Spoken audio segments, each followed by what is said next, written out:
कल क्या पढ़े थे? हाँ हाँ, तो विवरण चिन्ह का आज सॉरी विराम चिन्ह का आज ये भाग 2 है, ठीक है। और कल हम 10 चिन्ह पढ़ लिए थे। कहाँ तक पढ़े थे? निर्देशक चिन्ह या डैश चिन्ह, ठीक है। हाँ, जैसे महात्मा गांधी ने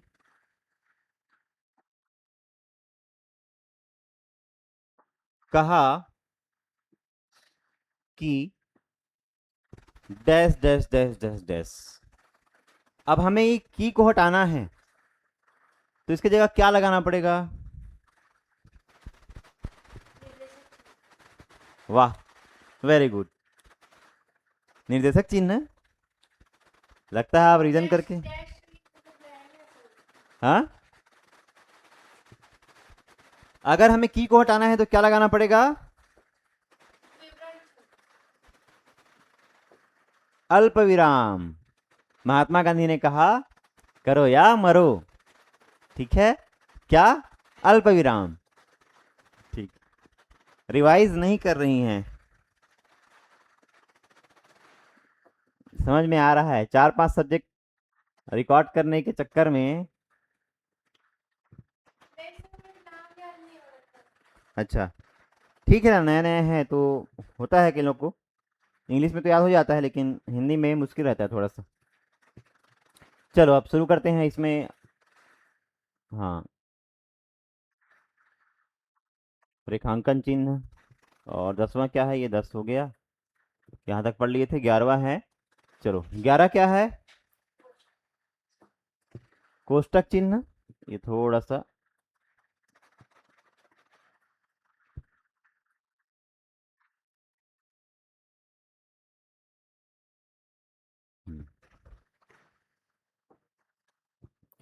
चलो, तो 11वां है कोष्टक चिन्ह। कोष्टक के भीतर उस सामग्री को रखा जाता है जो उस वाक्य के अंग होते हुए भी पृथक किए जा सकते हैं। मतलब इसमें क्या बोल रहा है? मतलब वो किसी वाक्य का, जैसे एक वाक्य लिखा है बहुत सारा, इसका हिस्सा तो है लेकिन उसका अंग होते हुए भी उसको हम पृथक कर सकते हैं। तो ये ब्रैकेट में ऐसी चीजों को लिखा जाएगा। जैसे 3 प्रकार के कोष्टक होते हैं इसमें, है ना? क्या क्या? हाँ बताओ।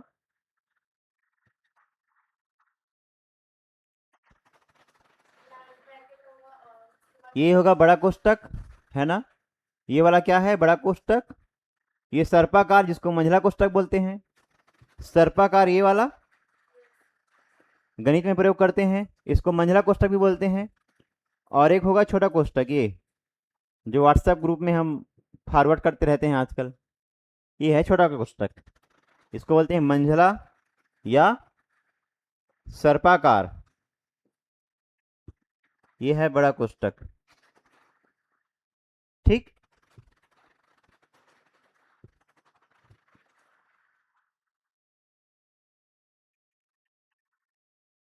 तो पहले कौन कौन सा प्रयोग होगा? पहले बड़ा कोष्टक आएगा, उसके अंदर मंझला कोष्टक, उसके अंदर छोटा कोष्टक। ये सीक्वेंस में आएगा, बिल्कुल जो गणित के नियम है उसके तरह प्रयोग होगा ये, ठीक है। हाँ, एक बार फिर से बता देता हूं कि जब कोई सामग्री इस प्रकार है कि वो उस वाक्य का अंग होते हुए भी पृथक नजर आता है, तो उसको हम कोष्टक के रूप में लिख सकते हैं या कोष्टक के अंदर में लिख सकते हैं। उदाहरण हम देखेंगे।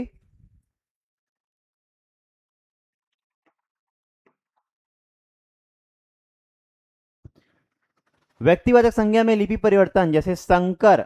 अगर हम शंकर लिखें, लेकिन लिपि ये क्या है? अभी देवनागरी लिपि। ये क्या है? इंग्लिश लिपि। रोमन लिपि क्या है? रोमन लिपि, ठीक। ये पढ़ाया था रोमन लिपि, है ना? देवनागरी। और कौन सा लिपि है? गुरुमुखी लिपि, ब्राह्मी लिपि, द्रविड़ियन लिपि, ये सब पढ़े हैं। तो जैसे शंकर को हिंदी में लिखे, अब हम लिपि चेंज कर रहे हैं तो यहाँ पे शंकर को क्या लिखेंगे, कोष्टक में लिखेंगे। अब वो भी कौन सा कोष्टक, छोटा कोष्टक, ठीक है। और सत्तान रूप, अब यहाँ पे राजा मूरध्वज के समय दक्षिण कोसल की राजधानी मणिपुर, अब मणिपुर है, अब उसको वर्तमान में क्या कहा जाता है, ऐसा। तो जब हम वर्तमान नाम को शो करेंगे या उपनाम को शो करेंगे, उपाधि को शो करेंगे, तब वहां पे लिखा जाएगा ऐसा, ठीक है, छोटा कोष्टक।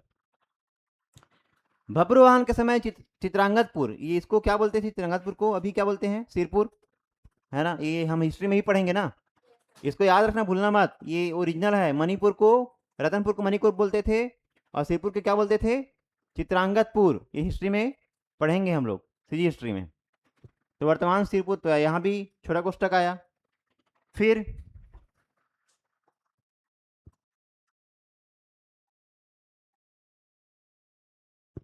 कृपया संदर्भित पत्र का अवलोकन करें। अब यहाँ पे देखो, संदर्भित पत्र का अवलोकन करें, अब ये नीचे में लिखा रहता है साइड में, नीचे में, ठीक। तो यहाँ पे देखो, अब जब संलग्न है तो इसको छोटा कोष्टक में लिखे। अब हमको इस कोष्टक के बाहर कोष्टक बनाना है, तो अब हम ये बड़ा कोष्टक डाल दिए, ठीक है,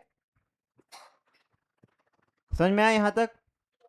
अब 12वां है हमारा जो विराम चिन्ह में 12वां चिन्ह है हंस पद या त्रुटिबोधक चिन्ह, ठीक है। हाँ, इसको या तो ऐसे दर्शाओ, अगर नीचे लिखना है तो ऐसे दर्शाओ, ठीक।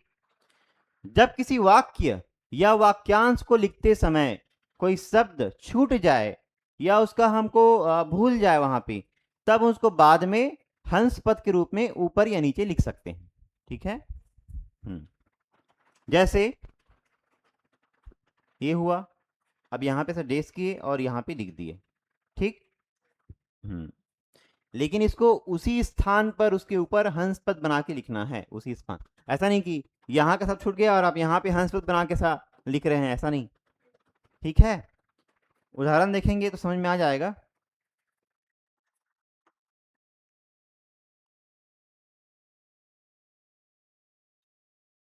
ये देखो, एक ही उदाहरण दिया है लेकिन अच्छा दिया है। मैं तुम्हें खाली स्थान देना चाहता हूं, तो यहाँ पे फूल छूट गया था, अब ये फूल जो है ऊपर ऐसे हंस पद बना के लिखे, ठीक है। या मैं जाना चाहता हूं, अब ये छूट गया, मैं जाना चाहता हूं, चाहता हूं।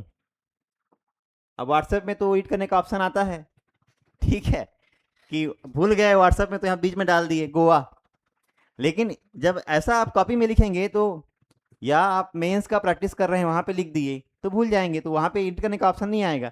तो हमारे लिए ये सुविधा दिए है कि हंस पद लगाएंगे, कैसे हंस पद, ऐसे ऊपर में, और यहाँ पे क्या लिखेंगे, गोवा। हाँ, आप कहीं और जाना चाहते होंगे तो वहां लिख देना, ठीक है, मालदीव,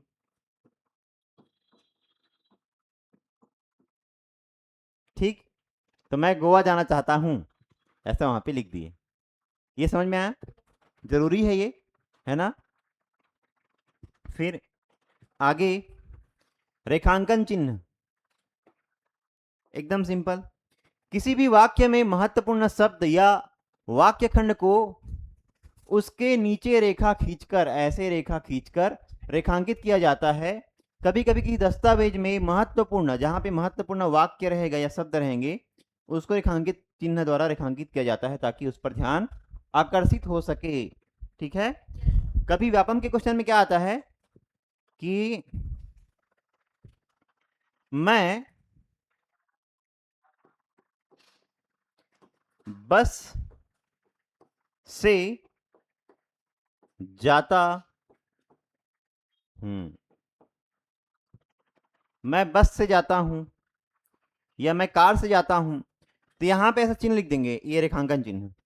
अब नीचे में क्वेश्चन होगा, उपरोक्त में जो रेखांकित चिन्ह है वह जो शब्द है कौन सा कारक है, फिर आपको बताना है।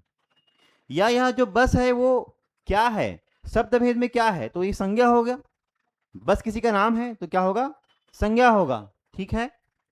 तो नाउन जिसको बोलते हैं इंग्लिश में, तो ऐसा क्वेश्चन आ जाता है रेखांकन चिन्ह का। तो यहाँ पे क्या किए हैं इस बस शब्द को हाईलाइट करने के लिए यहाँ पे रेखांकन चिन्ह डाले हैं, ठीक है। वैसे ही नाम जब डालते हैं, जैसे गोदान, प्रेमचंद द्वारा लिखा गया सर्वश्रेष्ठ उपन्यास गोदान है, अब गोदान में आप हाईलाइट कर दिए, ठीक है। फिर आगे लाघव चिन्ह, लाघव चिन्ह में बता दिया था डॉक्टर डैश डैश डैश करके, ठीक है। जैसे हम लिखेंगे MBBS तो क्या लिखते हैं, MBBS, ये थोड़ा गलत होगा लेकिन ऐसा लिख दिए MBBS ऐसा, तो ये सही हो गया।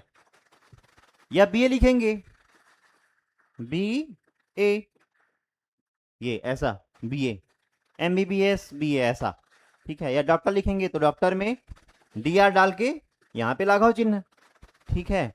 या SN विश्वकर्मा, किसी का नाम रहता है SN विश्वकर्मा, विश्वकर्मा, तो यहाँ पे SN में क्या लिखना पड़ेगा, ऐसे, क्या, लाघव चिन्ह, ठीक है।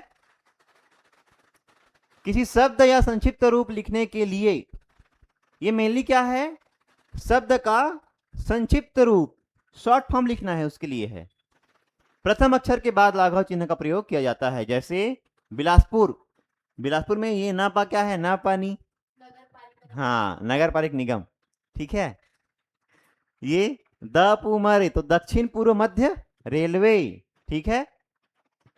अब लोप या वर्जन चिन्ह, अच्छा, ये शॉर्ट फॉर्म आप किसी का भी नहीं लिख सकते, ये आपको पता होना चाहिए। जैसे ये लिखे तो सबको पता रहता है कि दक्षिण पूर्व मध्य रेलवे है, ऐसा करके कुछ भी उठा के शॉर्ट फॉर्म लिख दिए तो लोग, जैसे इसमें देखो SN विश्वकर्मा, अब इसमें क्या समझ में आएगा आपको, हाँ, उसी को पता रहेगा, तो ये छुपाने का भी काम करता है, ठीक है।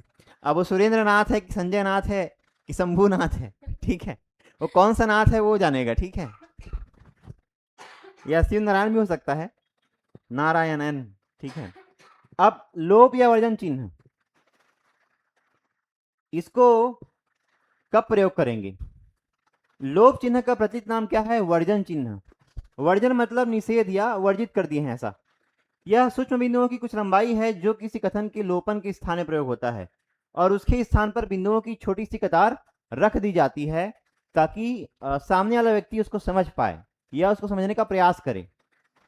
जब किसी वाक्य अनुच्छेद के कुछ अंश छोड़कर लिखना हो तो भी लोप चिन्ह का प्रयोग किया जाता है। जैसे अब देखो यहाँ पे एग्जाम्पल किससे समझो, गांधी जी ने कहा परीक्षा की घड़ी आ गई है, हम करेंगे या मरेंगे। अब यहां पे देखो परीक्षा की घड़ी आ गई है, डैश डैश डैश छोड़ दिए, ठीक है। तो यहाँ पे क्या रहेगा, लोप या वर्जन चिन्ह। ये क्या शो कर रहा है कि यह सोचने का मौका दे रहा है किसको, पढ़ने वाले पाठक को, ठीक है। सोचने का मौका दे रहा है कि अब परीक्षा की घड़ी आ गई है, हम करेंगे या मरेंगे, ठीक है। जैसे अभी जंतर मंतर में चल रहा है, ठीक है। तो यहाँ पे मैं जितना कहता हूं उतना ही करो अन्यथा, अब यहाँ पे ये क्या है, लोप है लेकिन धमकी दे रहा है, अन्यथा। अब वो बोलेगा कि मैं तुझे मार दूंगा तो वो केस हो जाएगा, इसलिए लिख दिया अन्यथा तुम सोच लो जो भी सोचना है, ठीक है। हाँ, ऐसा, यहाँ तो समझ में आ गया। अब वो डर, ये धमकी है लेकिन धमकी में कुछ बोला नहीं है तो वो सोचेगा जो सोचना है, उसको नौकरी से निकाल देंगे क्या, पैसा कम देंगे क्या, ऐसा करके जो भी है। अब तुल्यता सूचक चिन्ह, इसमें क्या होगा, तुल्यता सूचक में किसी शब्द के समान अर्थ, ये मैं बताया था, जैसे 2 गुणित 4 इज इक्वल टू, हाँ 4, 2 गुणित 4 इज इक्वल टू 4, 8 होगा, क्या होगा 8, गणित पढ़ रही हैं आप, ठीक है। यह मान बताने के लिए तुल्यता सूचक चिन्ह का प्रयोग किया जाता है। जैसे हाँ, 1 मीटर, 1 मीटर किसके तुल्य है, 100 सेंटीमीटर के, या 1 किलोमीटर किसके तुल्य है,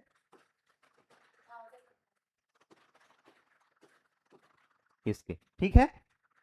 समझ में आ गया ये तुल्यता, हाँ, जो गणित में इक्वल का साइन देते हैं यहाँ पे उसको क्या बोलते हैं, तुल्यता सूचक चिन्ह। नाम बदला है बाकी उसका काम तो वही है। अब आगे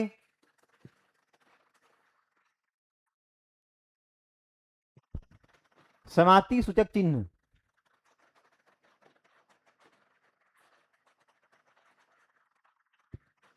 इसको मैं बता दिया था कि या तो आप ऐसा 0 डाल दो या ऐसा x लिख दो या ऐसा ऐसा 3-4 बार काट के ऐसा ऐसा लिख दो, ठीक है। तो किसी लेख, अध्याय या पुस्तक की समाप्ति पर जिस चिन्ह का प्रयोग किया जाता है उसे समाप्ति सूचक कहते हैं। इसका प्रारूप कुछ इस प्रकार होता है, जैसे ये देखो अध्याय की, इसमें भी अलग अलग नियम है। जब अध्याय की समाप्ति होती है तो ऐसा बिंदु रूप में, जब कहानी, नाटक या उपन्यास की समाप्ति होगी तो ऐसा डेस डेस करके लाइन के रूप में करेंगे, ठीक है। लोग जनरली उत्तर लिखते हैं, समाप्त करते हैं, आखिरी उत्तर लिखने पर ऐसा ये गुना का चिन्ह लगा के इसको अंतिम करते हैं।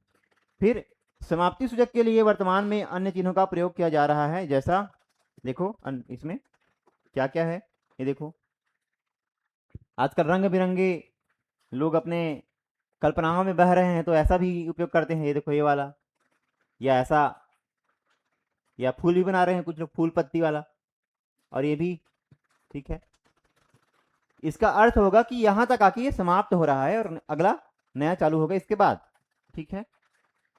विकल्प चिन्ह स्लैश है ना, जब ए और बी में चुनना हो या एक्स और वाई में चुनना हो, जब दो में से किसी एक को चुनने का विकल्प हो तब आड़े चिन्ह, ये आड़ा चिन्ह बोलते हैं इसको, का प्रयोग किया जाता है, इसे ही विकल्प चिन्ह कहा जाता है। जैसे एग्जाम्पल देखो, यहां देखो समाप्त हो गया तो यहाँ पे चिन्ह लगा है, हाँ, अब यहाँ पे विराम चिन्ह खत्म हो जाता है इसलिए लगा है। चलो ऊपर देखते हैं एग्जाम्पल। हाँ, संस्कृत को देवों की भाषा कहा गया है परंतु यह पंडितों स्लैश विद्वानों की भाषा रही है। अब पंडित और विद्वान दोनों में से किसी एक को चुनना होगा, तो अब हम चुन नहीं सकते क्योंकि हम चुनेंगे तो फिर आरोप लगेगा, इसलिए ऐसा स्लैश करके लिख दिए, जिनको जो समझ रहे हैं वो समझे ऐसा, ठीक है। हाँ, पुरुक्ति चिन्ह, पुरुक्ति चिन्ह क्या है, बारंबारता का जब दोहराव हो या बारंबारता हो वहां पे पुरुक्ति चिन्ह होगा, ठीक है। जैसे राम भिलाई का है, श्याम भिलाई का है, अगला मैं सीता लिख दूंगा तो वहां पे क्या होगा, ऑटोमेटिक वो आ जाएगा। जैसे देखो यहाँ पे, हाँ, जैसे राम भिलाई का है,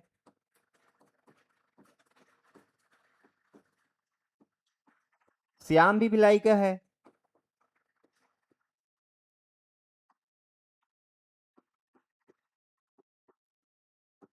अब यहां पे अगर मैं लिखूं सीता,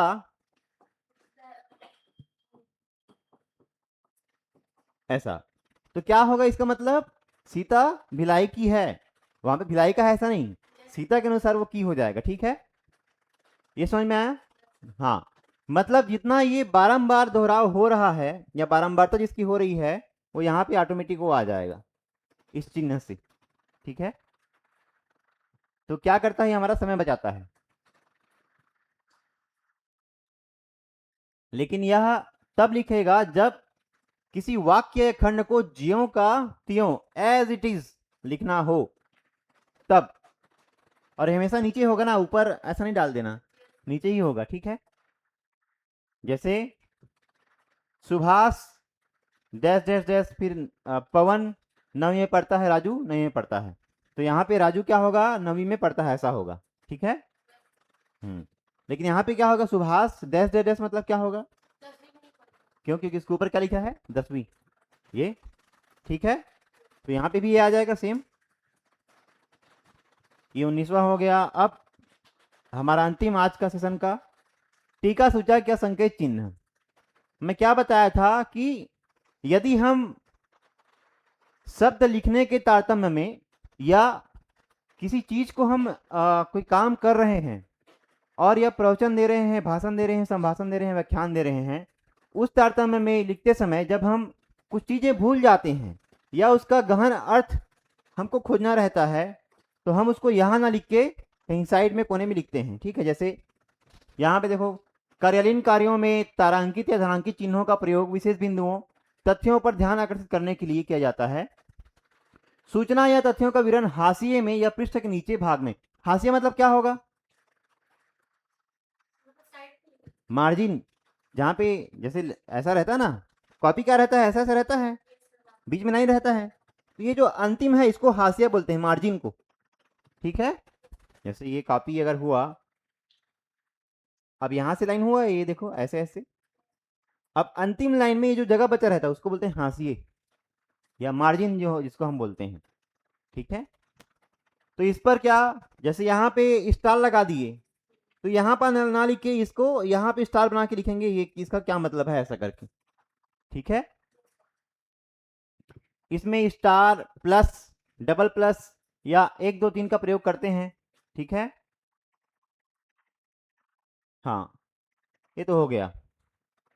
टीका सूचक अंकों के द्वारा संदर्भों का विवरण अध्याय के अंत में दिया जाता है। एग्जाम्पल इसका नहीं दिया है, चलो मैं एग्जाम्पल बताता हूं। जैसे अगर मैं अभी देखूं, केशवानंद भारतीवाद,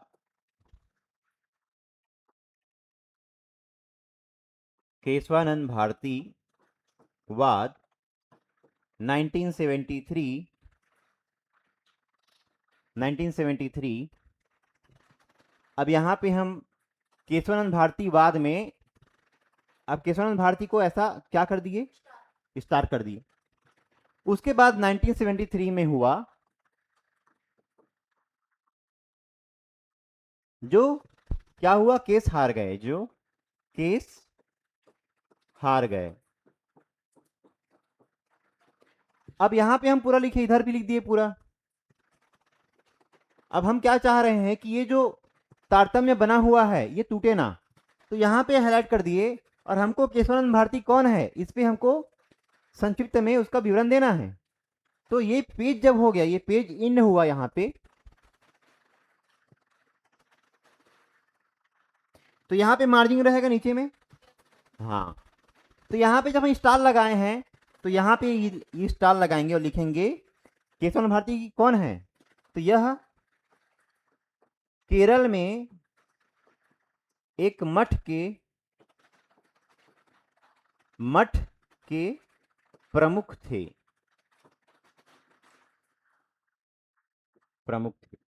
ऐसा लिख दिए, यह केरल में एक मठ के प्रमुख थे। तब समझ में आ जाएगा कि ये व्यक्ति कहाँ का था, केरल का था, ऐसा। अब इसी को यहाँ लिखते तो ये इसका जो सेंटेंस जो हम बोल रहे हैं, वाक्य बोल रहे हैं, उसका जो प्रवाह है, धारा प्रवाह खत्म हो जाता, ये उसमें दिक्कत आता, इसलिए हम ऐसा लिखे हैं। अब समझ में आया? टीका सूचक में क्या करेंगे, ऊपर एक छोटा सा हाँ चिन्ह बनाएंगे, वो क्या होगा, या तो स्टार होगा, हैशटैग भी लगाते हैं, फिर 1 2 3 भी, ठीक है, ऐसा भी होता है। ठीक है, तो आज का क्लास यहीं तक रहेगा, फिर आगे नेक्स्ट क्लास में पढ़ेंगे। ठीक है।